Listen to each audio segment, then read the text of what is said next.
14 lines of Python. ACSV, a loop, a SQL insert. About 480 megs of RAM. The script does almost nothing.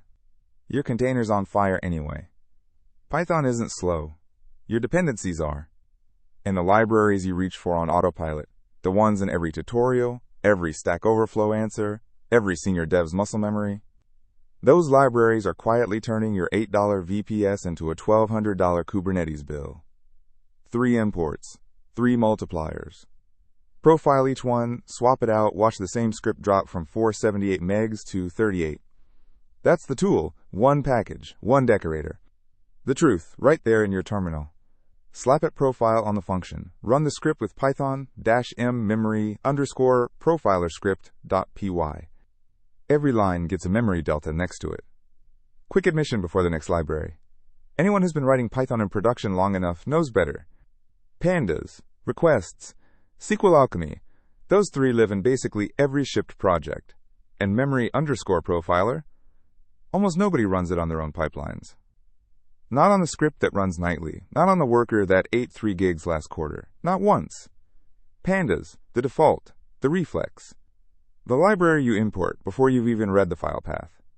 And in 6 years of production Python, the single most reliable way to OOM your container. Looks innocent, 4 lines, reads a CSV, filters it, groups it, writes it. Now profile it. The CSV on disk, 80 megs. Pandas eats 478 to process it. That's a 6x multiplier on a CSV with 1 filter and 1 group BY. Why? Why? Pandas loads the entire file into memory before you do anything with it. Eager, always eager. 2. Every filter, every group BY, every assignment makes a copy. Pandas doesn't do query planning. It runs one operation at a time, materializing intermediate data frames you never asked for. 3. Python objects in a column carry overhead.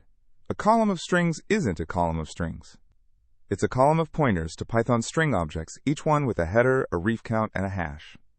Swap it out. 2 options. Both better. Both shipping in production today. Polars. Same shape of code. 1 word changed. Read _ CSV becomes scan _ CSV. Scan _ CSV is lazy. It builds a query plan. Filter pushdown. Projection pushdown. Predicate elimination. The CSV never fully loads. Polar streams it through the filter and the group by, then writes the output. No assignment needed. Sync _ parquet writes directly. 41 megs of RAM. Down from 478. The script's the same length. DuckDB. Different paradigm, same outcome. SQL over a CSV, streaming, columnar, 0 materialization in Python. 38 megs. No data frame ever exists. The result goes straight to Parquet. 12x reduction with 1 swap. If your pipeline runs on an 8 gig container today, it could run on a 400 meg container tomorrow. Same code. Different library. 200 URLs. 40 seconds. Nothing happening. No CPU spike. No memory explosion. Just waiting. Profilers won't catch this. The bottleneck lives in the threading model, not the heap. Each request waits for the previous one to finish, end to end. In a single thread.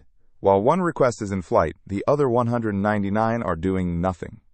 Requests. In the PyPI top 10 for over a decade. Beautiful API. Friendly docs. Wrong default. If each request takes 200 milliseconds, your loop takes 40 seconds. 40 seconds, where your worker is holding a thread, holding memory, holding a connection from your pool, burning CPU credits. And here's the part nobody profiles. Every request.get opens a brand new TCP connection unless you explicitly use a session. Most code doesn't. So you're paying the TLS handshake tax 200 times in a row. Swap it out. 2 paths. The right one depends on what you actually need. httpx. Same API as requests, but async aware. Async client reuses connections. Async io.gather fires all 200 requests concurrently. 40 seconds becomes 1.8. 23x faster. Most of that comes from concurrency, some from connection reuse. Both come free with httpx. urllib.request. Standard library since Python 1.2. 3 lines. 0 install. Chances are you don't need requests at all.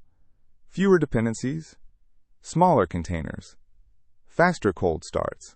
Fewer CVEs. Same functionality. 2 down. 40 seconds saved. 100 megs recovered. 1 library left, and it's the most stubborn.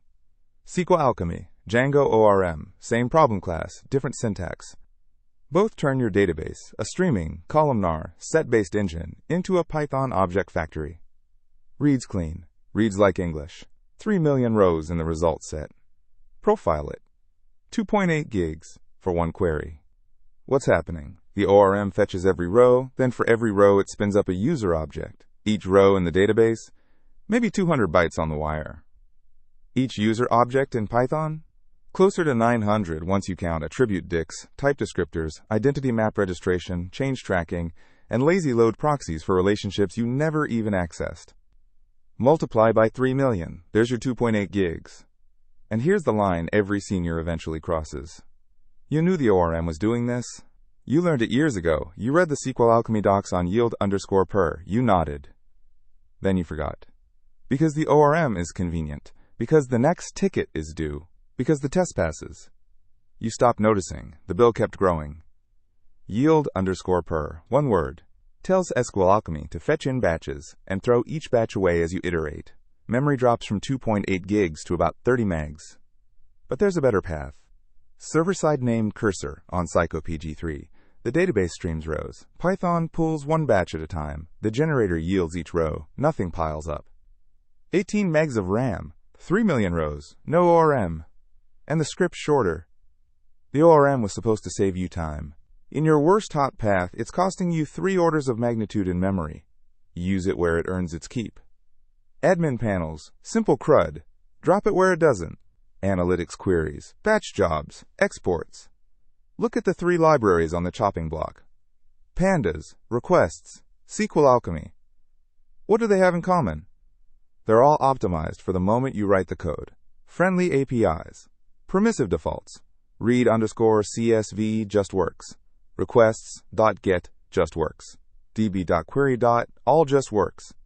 They were built to save developer time. Your build in cloud time. 3 minutes saved at the keyboard. Every hour of every month, paid in compute. at3.large on AWS runs about 8 cents an hour. 24/7. For 30 days, that's about $60 per container per month. For a library choice, times every server, times every replica, times every region. The abstraction was free for you and expensive for your employer. That's the trait. Nobody told you that's the trait. The 14-line script from the open.